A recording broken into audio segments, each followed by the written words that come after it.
فرقان۔ میں کہنا چاہتا ہوں کہ کب ہوش لوگے نوجوانوں، کب ہوش لوگے نوجوانوں، کب تک یہ بے حیائی، کب تک یہ میوزک میں دھڑکنا، آخر کیوں ہمارے عقلوں پر اتنے پردے پڑ گئے؟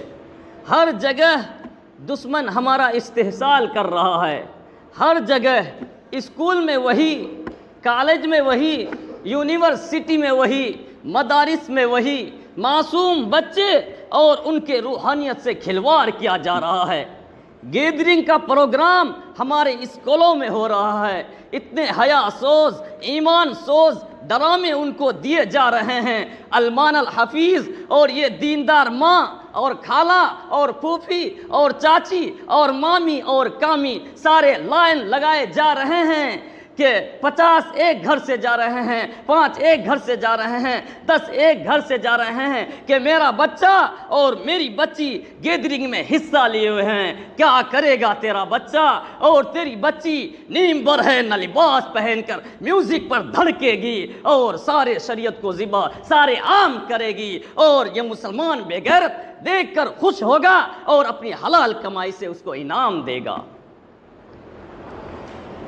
میں مدرسے ہی میں تھا، گیدرنگ ہو رہی تھی، مجھے بتانے والوں نے بتایا کہ وہ نوجوان بچیاں نیم بر ہے نہ لباس پہن کر اسٹیج پر جو ڈانس کر رہی ہیں وہ مسلمان کی بیٹیاں ہیں، اور ان کے باپ کا نام لوگ انہیں عبداللہ، عبد الرحمن، عبد الرحیم کہہ کے پکارتے ہیں۔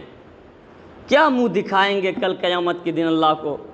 کیا ہوگا ہمارا نوجوانوں؟ آخر کیوں ہم اتنی ذلت کی غار میں گرتے چلے جا رہے ہیں؟ ہر جگہ ہمارا استحصال کیا جاتا، نوجوانوں کو عقل نہیں آتی، کیوں ہمارے عزتوں سے کھلواڑ کیا جا رہا ہے؟ ہم برداشت نہیں کریں گے، ہم خود بھی شریک نہیں ہوں گے، گھر کا کوئی فرد شریک نہیں ہوگا اور نہ کسی کو شریک ہونے دیں گے۔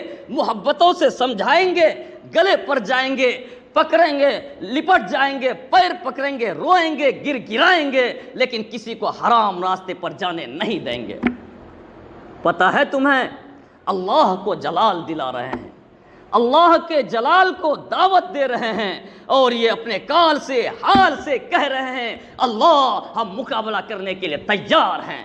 کٹ رہے ہیں پھر بھی عقل نہیں آئے گی، کھوٹوں سے باندھ باندھ کر ظلم کیا جا رہا ہے، تب بھی ہمارے کان پہ جو نہیں ریگتی، اجتماعی عصمت دری کی جا رہی ہے، پھر بھی ہمارے دلوں میں پسینہ نہیں آتا اور یہ دل نہیں پسیجتے۔ اللہ ہم اجتماعی طور پر غارت ہونا چاہتے ہیں۔ اس کے علاوہ اور ہے کیا دماغوں میں؟ سارے دنیا میں پیسے جا رہے ہیں، لاشیں سر رہی ہے، بدبو آ رہی ہے، اور ایسے عالم میں میری بہن اور میرا نوجوان بھائی ڈی جے لگا کر برسر عام ناچتا ہے۔ شریعت کا مذاق نہیں ہے یہ، قرآن کا مذاق نہیں ہے یہ، اسلام کا مذاق نہیں ہے یہ، دین کا مذاق نہیں ہے یہ۔ پھر اگر کوئی لال بھجک کر انگلی اٹھاتا ہے شریعت پر تو ہم آستین چڑھا کر دھرنے دینے لگتے ہیں کہ شریعت میں مداخلت برداشت نہیں کریں گے۔ یہ جرم میرا نہیں ہے، اللہ کے نظر میں بڑا مجرم میں نہیں ہوں۔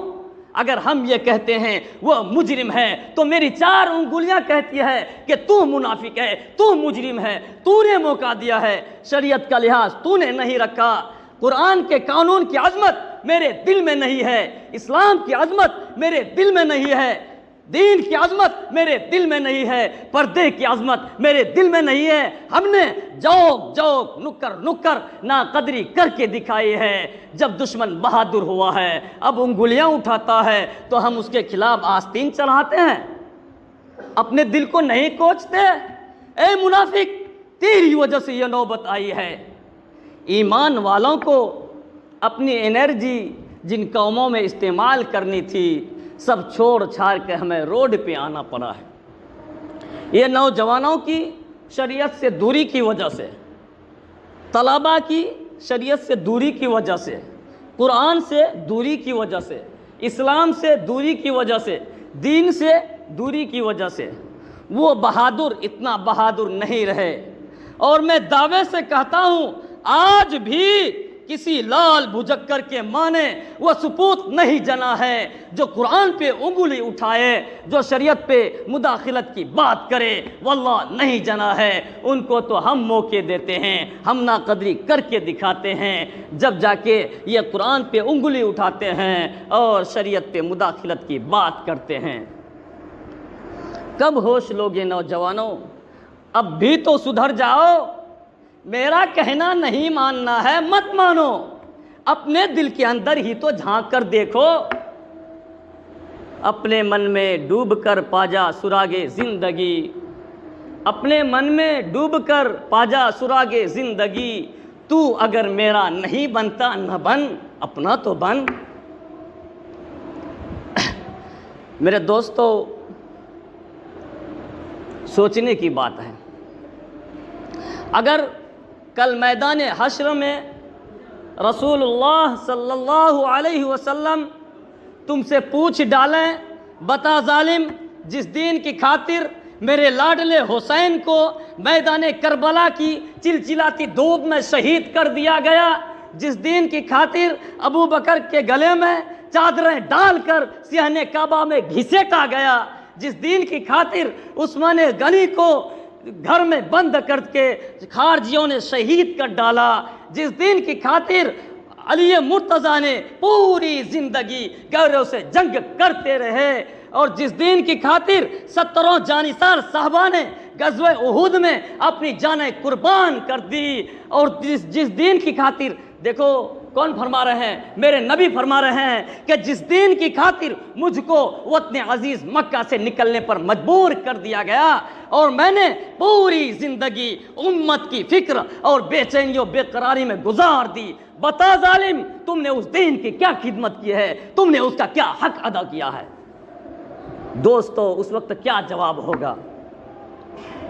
اس لیے کل کی رسوائی سے بچنے کے لیے آج ہی سے ہم سب یہ عہد کریں کہ انشاءاللہ آج سے ان باتوں پر عمل کریں گے اور شریعت کے مطابق زندگی گزاریں گے۔ انہی چند باتوں میں اپنی تقریر ختم کرنا چاہتا ہوں۔ وما علینا الا البلاغ۔